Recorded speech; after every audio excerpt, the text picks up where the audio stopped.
वंदे मातरम। आप सभी का नेटवर्क 10 के खास कार्यक्रम सत्ता के टेम्परेचर में स्वागत है। मैं हूं संजय गिरी गोस्वामी। हरियाणा के नूह में शोभा यात्रा के दौरान जमकर बवाल हो गया, जिससे सैकड़ों गाड़ियां उपद्रवियों ने आग के हवाले कर दी। वहीं दूसरी ओर मेवात में भी उपद्रवियों ने जमकर बवाल किया। आखिर जो सांप्रदायिक तनाव है उसके बाद धारा 144 लागू कर दी गई है। कई जिलों में इंटरनेट सेवाएं भी बंद कर दी गई हैं। हालात काबू में है, लेकिन तनाव बना हुआ है। और इसी पर आज हमारे साथ सभी खास मेहमान हैं कि आखिर ऐसा हो क्यों रहा है। अभी मणिपुर की घटना हुई थी और उसके बाद अब हरियाणा में इस तरीके का तनाव। हमारे साथ राजेंद्र जादौन जी हैं, वरिष्ठ पत्रकार हैं। हमारे साथ वीरेंद्र चौहान जी हैं, प्रवक्ता है भारतीय जनता पार्टी। हमारे साथ रमन सिंह जी हैं, प्रवक्ता हैं कांग्रेस। और हमारे साथ विजेंद्र मलिक जी हैं, नेता हैं आम आदमी पार्टी। आप सभी लोगों का बहुत बहुत स्वागत है। मैं सबसे पहले विजेंद्र मलिक जी आपके पास आ रहा हूँ कि जिस तरीके का मेवात में तनाव बना हुआ है, उसके अलावा अगर आप देखें धारा 144 भी लागू कर दी गई है, काफ़ी पुलिस बल वहाँ तैनात किया गया है, घटना बढ़ी है। आखिर हरियाणा जहाँ हमेशा शांत रहा है, वहाँ पर इस तरीके की घटनाएं बहुत कुछ कहती है। इस घटना को लेकर आप क्या कहेंगे और लोगों से भी क्या अपील करेंगे? जी देखिए संजय जी, ये इस तरह की जो घटनाएं हुई है, हरियाणा के गृह मंत्री अनिल विज जी ने खुद इसको स्वीकार किया है कि ये अकस्मात घटना नहीं है। ये काफी दिन से इसकी जो है रूपरेखा रची जा रही थी। उस तरह की ये जो प्राइमा फेसी नजर आती है, तो ये उस तरह की घटनाएं हैं। अब पूरे देश में आप देखिए, अगर देश के टॉप 4 स्टेट को अगर हम ले, जो सबसे हाईएस्ट क्राइम जहाँ पे है, उसमें से 3 आते हैं। उत्तर प्रदेश टॉप पे है, मध्य प्रदेश और हरियाणा। हरियाणा में स्थिति यह है कि लास्ट ईयर के कंपैरिजन में, इस 2020 के कंपैरिजन में 2021 में 27% क्राइम बढ़ा है, जिसमें रेप, मर्डर, लूट। हरियाणा में स्थिति यह है, शायद ही कोई एक दिन ऐसा जाता होगा जहां पे मर्डर नहीं होता होगा किसी एरिया में। तो हमारे देश के भी टॉप 4 राज्य है जहां पे विजेंद्र भाई, मर्डर होना तो चलिए चलो एक बार को एक फेलियर कहा जा सकता है कि मर्डर हुआ, वहां पर कुछ चीज हो सकती है, लेकिन यहाँ तो बड़ा दंगा हुआ है विजेंद्र जी। जी, ये तो दंगा है, बड़ा दंगा है। संजय जी, मुझे बात पूरी करने का मौका दीजिए। हाँ बोलिए। तो जो सबसे ज्यादा क्राइम जहां पे हो रहे हैं, उसमें से उन 4 में से 3 राज्य है भारतीय जनता पार्टी शासित राज्य है। और ये गृह मंत्री हरियाणा के खुद स्वीकार रहे हैं कि ये एक दिन की घटना नहीं है। तो जब ये इतनी बड़ी कॉन्स्पिरेसी, इतनी बड़ी घटना की सारी संरचना लिखी जा रही थी, तो हमारी जांच एजेंसियां क्या कर रही थी, हमारी इन्वेस्टिगेटिंग एजेंसियां क्या कर रही थी, हमारी जितनी एक स्टेट की एजेंसियां होती है जो क्राइम को रोकने के लिए, हमारा पुलिस होता है, हमारा शासन की एजेंसियां जितनी होती है, वो एक उस एजेंसी का फेलियर है। और ये कहीं ना कहीं ये चीज का इशारा करती है। जैसे सोशल मीडिया पे आपने देखा होगा, कोई इसको फेसबुक या ट्विटर पे वो कह रहे थे कि हम जो है वहां पे जाके ये सारी चीजें करेंगे, सरकार चाहे रोके या ना रोके। इस तरह की सरकार उन उपद्रवियों को गिरफ्तार नहीं कर पाती है, टाइम पे एक्शन नहीं ले पाती है। तो ये देश में बीजेपी क्या कर रही है, वो नफरत की, वो हर एक आदमी के अंदर वो नफरत की चीजें उन्होंने भर दी। चाहे वो मेवात की कल रेल की घटना हो, चाहे मणिपुर में जो पराकाष्ठा है एक जघन्य अपराध की, एक यंग लड़के को मैंने देखा, वीडियो देखकर मैं हिल गया कि उसका गर्दन कलम करके और उसको बांस पे लटका के वहां पे पब्लिक में घुमाया जा रहा है, औरतों को नंगा किया जा रहा है, रेप किया जा रहा है। मणिपुर में देखे, वहां भारतीय जनता पार्टी की सरकार है।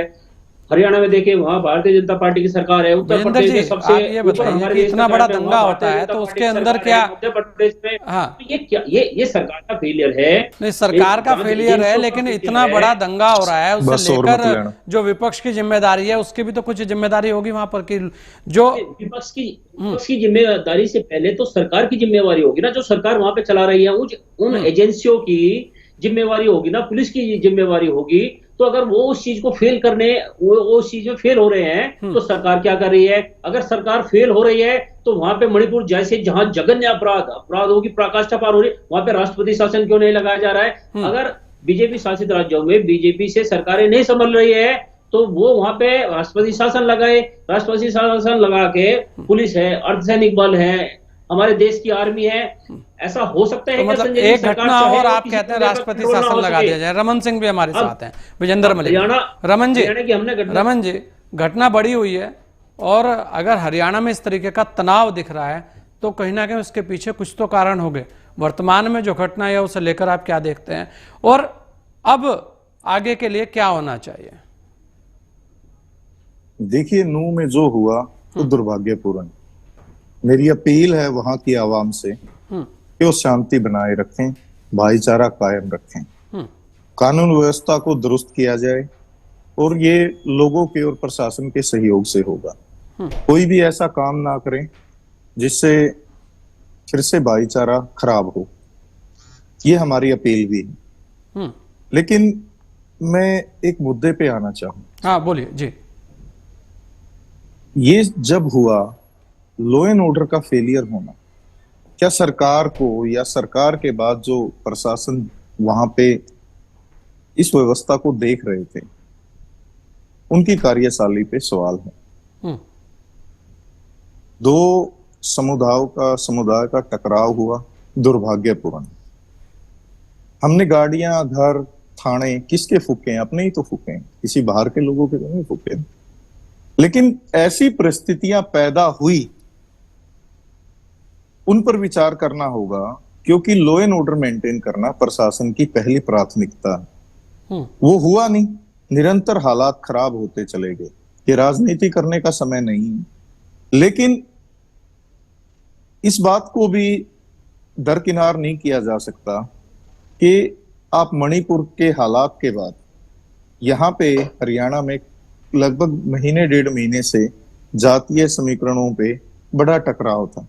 सरकार को हस्तक्षेप करना चाहिए, क्योंकि जो होमगार्ड के जवान शहीद हुए हैं, जिनके चिराग बुझ गए हैं, उनकी कहां से पूर्ति होगी?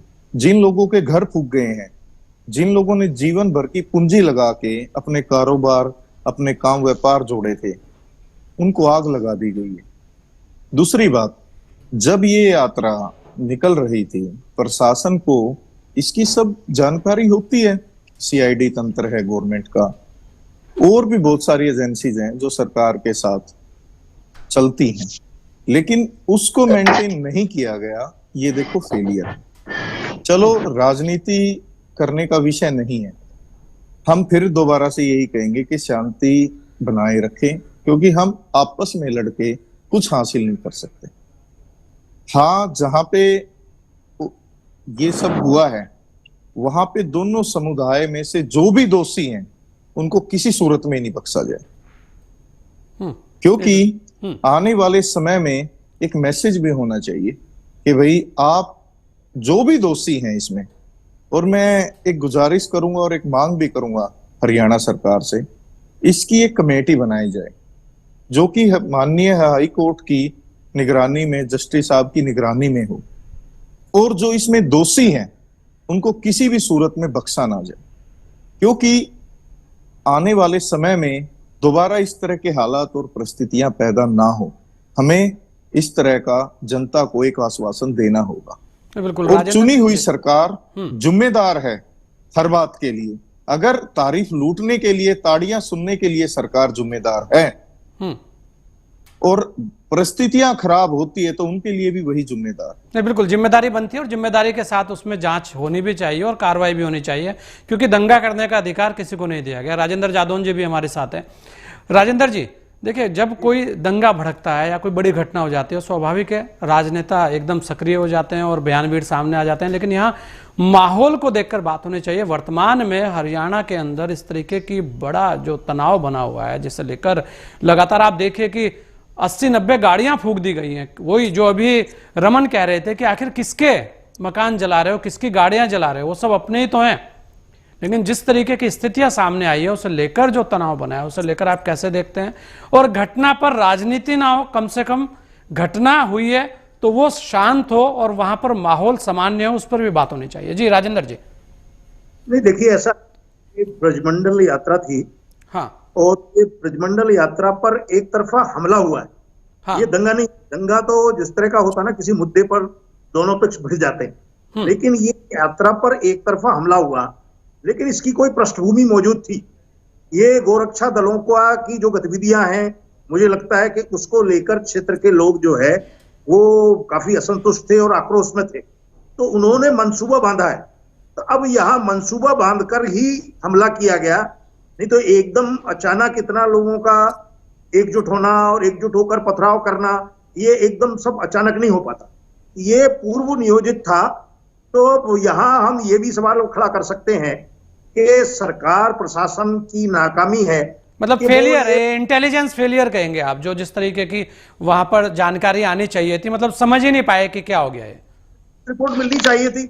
और सवाल यह है, एक छोटी सी यात्रा निकलती है, छोटा सा जुलूस निकलता है कहीं भी, तो तमाम इस दल लगा दिया जाता है, बड़ा जो है लोगों को रोक दिया जाता है, रास्ते बंद कर दिए जाते हैं। और मुझे नहीं समझ में आ रहा कि ये जो ब्रजमंडल यात्रा थी और वो इतने संवेदनशील क्षेत्र से गुजर रही थी, तो उतना पुलिस बल पहले से मौजूद होना चाहिए। पुलिस बल तो इतना भी लगाया जा सकता था, एक दीवार की तरह खड़ा हो जाता और किसी को पत्थर फेंकने का और एंटर करने का, उधर घुसने का, घुसपैठ करने का मौका ही ना मिलता। तो सरकार, पुलिस तंत्र तो इतना बड़े मजबूत इंतजाम करती है, तो इतनी ढिलाई कैसे रही? सवाल ये है, प्रशासन को भी देखना चाहिए, वोट को अपने गरेबान में झांकना चाहिए कि चलिए समाज में तो तमाम तरह की गतिविधियां चलती रहती हैं, नकारात्मक सकारात्मक चलता रहता है, लेकिन इतना नकारात्मक उन्होंने इसको अंजाम कैसे देने दिया, ये देखने की बात है। और इंटेलिजेंस की चूक कैसे हुई? पूरा इंटेलिजेंस का हमला होता है, वो तमाम तरह के उनकी जो है वो गतिविधियों को जो सूंघते हैं, वो स्मेल करते हैं और रिपोर्टिंग करते हैं और उसके अनुसार इंतजाम होता है। लेकिन इंतजाम क्यों नहीं हो पाया उतना? इतना जबरदस्त हमला हुआ है इस तरह का ये संवेदनशील क्षेत्र में, तो सरकार को इस पर गौर करना चाहिए और इसकी जांच करवा के इसमें जो प्रशासन में प्रशासनिक तौर पर जो नाकामियां जिनकी हैं और जो इसके लिए दोषी हैं, उन पर भी कार्रवाई होनी चाहिए। और राजेंद्र जी देखिए, बहुत सारी गाड़ियां जला दी गई और खुलेआम तस्वीरें आप भी देख रहे हैं, तो ऐसे लोगों को आप क्या कहेंगे? नहीं, ये तो देखिए बिल्कुल ही निंदनीय है। हाँ। एक तरफ से ये नारे लगाए जाते हैं, ये हम धर्मनिरपेक्ष देश हैं, हमारे संविधान में धर्मनिरपेक्षता है। सवाल ये कि आप एक धार्मिक यात्रा पर अगर हमला कर रहे हैं, तो ये कहाँ का न्याय है और कहाँ का जो है ये संवैधानिकता है कि आप जो है दूसरों की धार्मिक स्वतंत्रता का उल्लंघन कर रहे हैं या उसका हनन कर रहे हैं। और आप देखें ना कि इसमें आम आदमी कितना प्रभावित हुआ है। अब देख जिनकी गाड़ियां जल गई हैं, कितने हजारों करोड़ रुपए का नुकसान हो गया जी। तो बाजार बंद हो गए, हाँ। तो सामान्य गतिविधियां बंद हो गई, अभी स्कूल बंद हो गए, इंटरनेट बंद हो गया 2 अगस्त की मध्यरात्रि तक। तो ये सबब धारा 144 लागू हो गई, आने जाने पर एक तरह से प्रतिबंध हो गया, बहुत आना जाना प्रतिबंधित और नियंत्रित हो गया। तो आम आदमी का जनजीवन तो प्रभावित होता ही है इस तरह की घटनाओं से। वो इस तरह की वारदातों को अंजाम देने वाले ये नहीं देखते। 2 होमगार्ड मारे गए, पुलिस अधिकारी घायल हुए हैं। तो सवाल यह है कि वो होमगार्ड तो निर्दोष थे, वो तो कानून व्यवस्था बनाए रखने की अपनी कर्तव्य का निर्वाह कर रहे थे, लेकिन उन्होंने निर्दोषों को ही मार दिया। तो ये देखने की बात है। ऐसे मामलों में बहुत सख्त सजा होनी चाहिए। सरकार को जो है देखना चाहिए, ऐसे लोगों को तो सख्ततम सजा, इस तरह के अपराध के लिए जो सर्वाधिक सजा है वो ऐसे दोषियों को दी जानी चाहिए और ऐसे लोगों को तुरंत न्याय के चौखट पर पहुंचाया जाए। बिल्कुल। वीरेंद्र चौहान जी भी हमारे साथ है, प्रवक्ता है भारतीय जनता पार्टी। वीरेंद्र जी देखिए, सभी लोग कह रहे हैं कि कहीं ना कहीं एक आपका फेलियर है, ये वहां पर प्रशासनिक फेलियर है, जो ये समझ ही नहीं पाया कि आखिर इतनी तादाद में लोग इकट्ठे होकर एकदम से हमला बोल दिया। और आज जो तस्वीरें हैं वो आपके सामने है। ऐसे में राजनीति करने का विषय तो नहीं है, ये बात तो रमन सिंह और विजेंद्र मलिक भी कह रहे हैं, लेकिन अगर इतनी बड़ी घटना हुई है, तनाव हुआ है, तो उस पर कार्रवाई भी बड़ी होनी चाहिए, ये सब मांग कर रहे हैं। वीरेंद्र जी सबसे पहले जैसे राजेंद्र अपने जादौन साहब ने ये कहा कि निर्दोष होमगार्ड के 2 जवान मारे गए, उनका कोई दोष नहीं था, वे ड्यूटी कर रहे थे, ये बात तो इनकी सच है।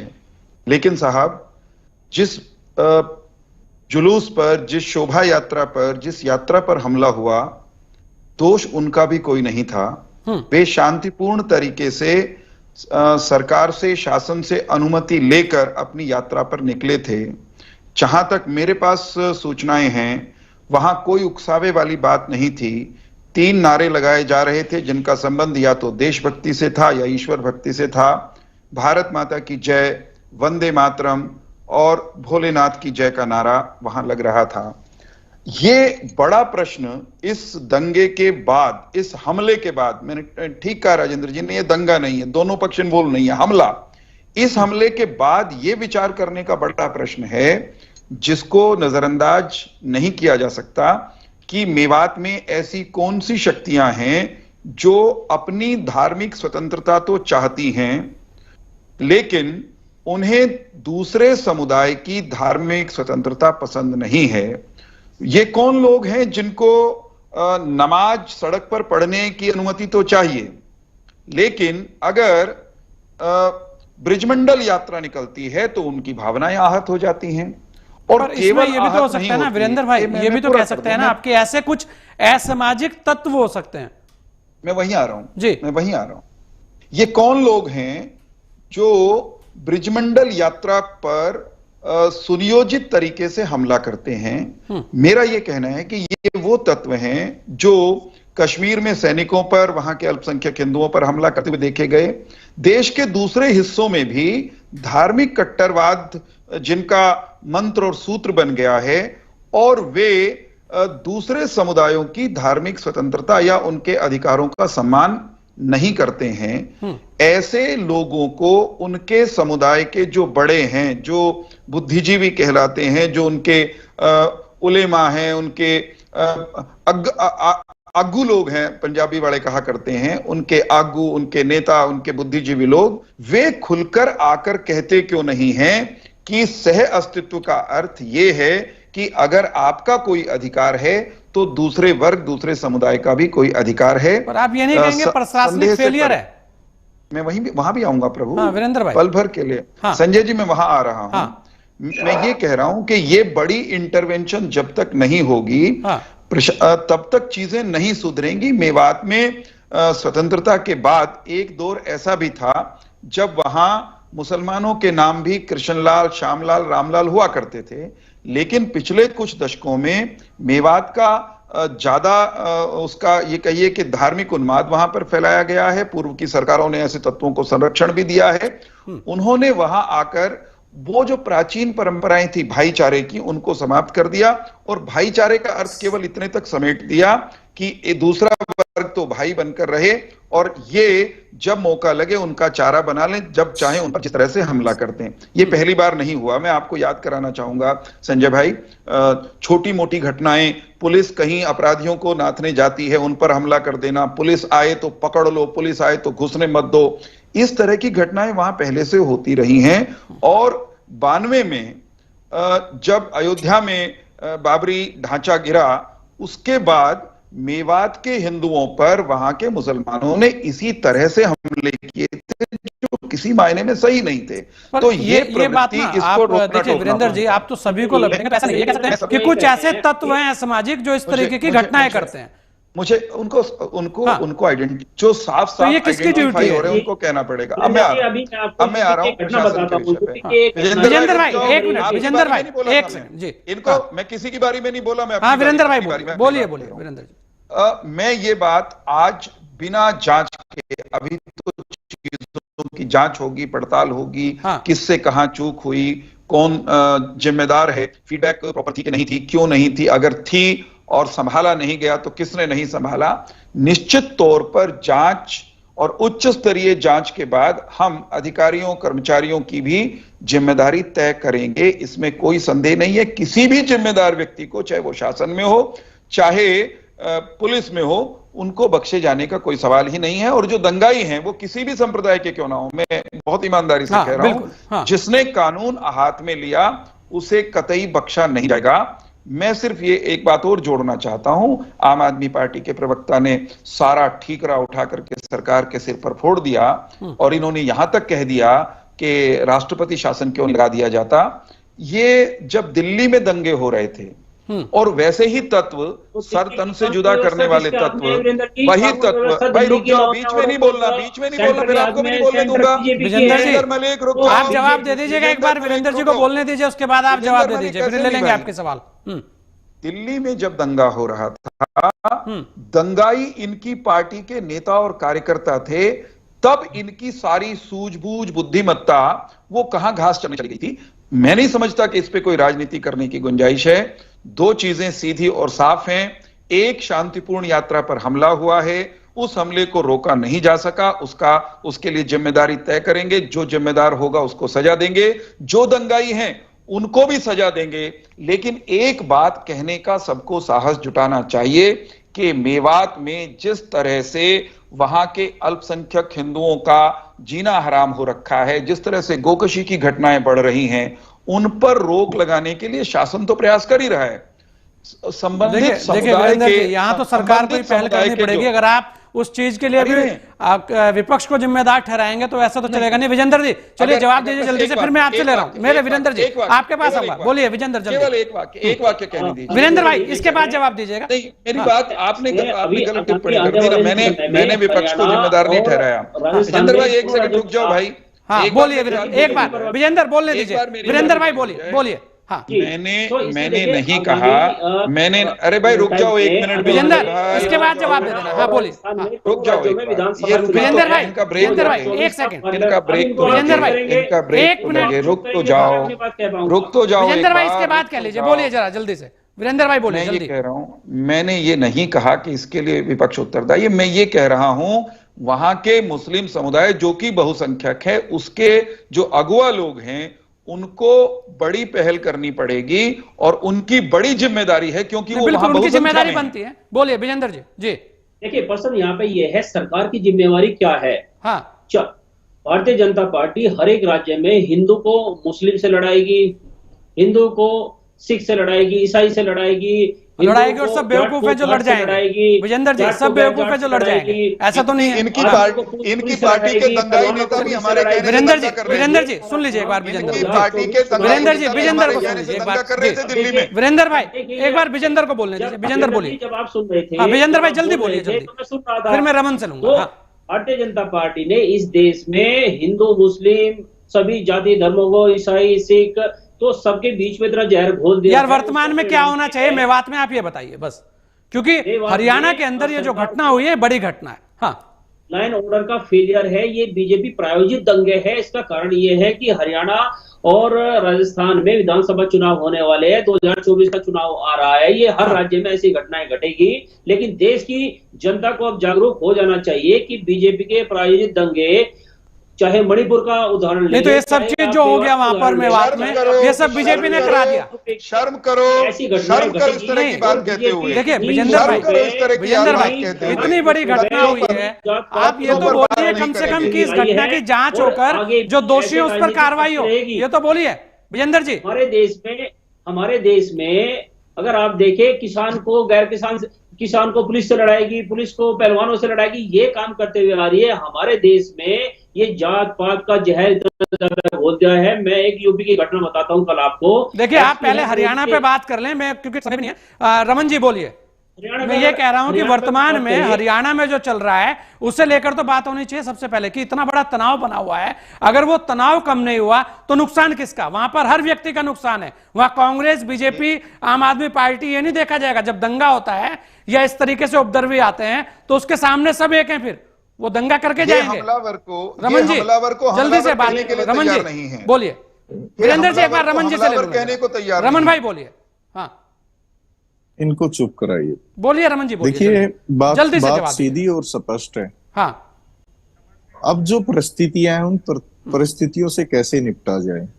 वहां पे जो पहिया जाम हो चुका है, स्कूल बंद हैं, ऑफिसेज बंद हैं, सब कुछ बंद है, नेट बंद है, और हालात ये है कि तनावपूर्ण परिस्थितियां हैं। हाँ, मेरा ये मानना है और मेरा ये कहना भी है कि सरकार को इसमें एक बड़ी पहल करनी चाहिए। हाँ, समुदाय आपस में भिड़े हैं और विपक्ष को भी साथ लेना चाहिए।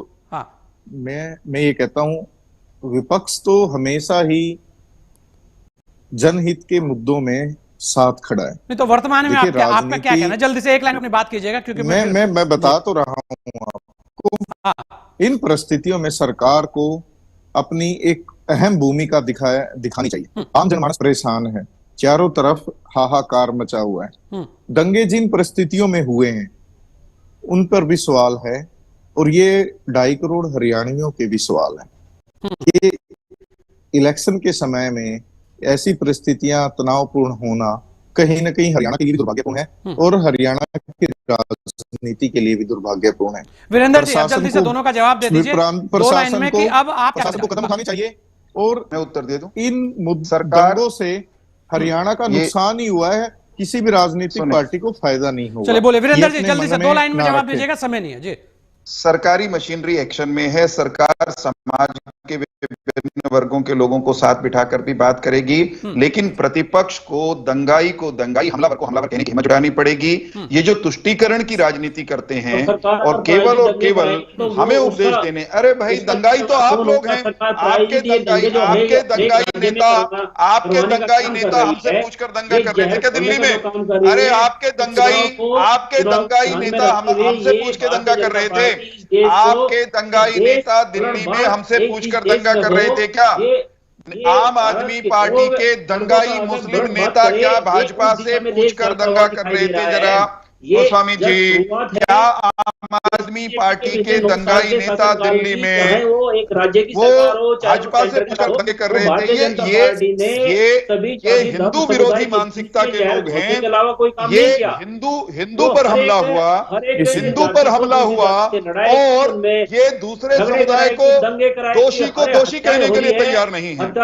हिंदू पर हमला होता है। देखिए जो भी चीज आज जो जिस तरीके की घटनाएं हरियाणा में हुई है, उससे लेकर हर किसी को उस पर एक तरीके से कार्रवाई करने के लिए आगे आना चाहिए। सबको ये सोचना चाहिए कि यहाँ राजनीति करने का समय नहीं है। यहाँ पर अगर कोई भी दंगई है उसके खिलाफ कड़ी से कड़ी कार्रवाई होनी चाहिए, और हरियाणा में जो चल रहा है उस पर भी सबको विचार करना चाहिए। आप सभी ने अपना समय में दिया, इसके लिए आप सभी लोगों का बहुत बहुत धन्यवाद। हरियाणा को लेकर सभी को ध्यान रखना चाहिए, अफवाहों पर ध्यान ना दें, और जो माहौल है वो भाईचारे का बना रहना चाहिए। इस विशेष पेशकश में इतना ही, दीजिए मुझे इजाजत। जय हिंद।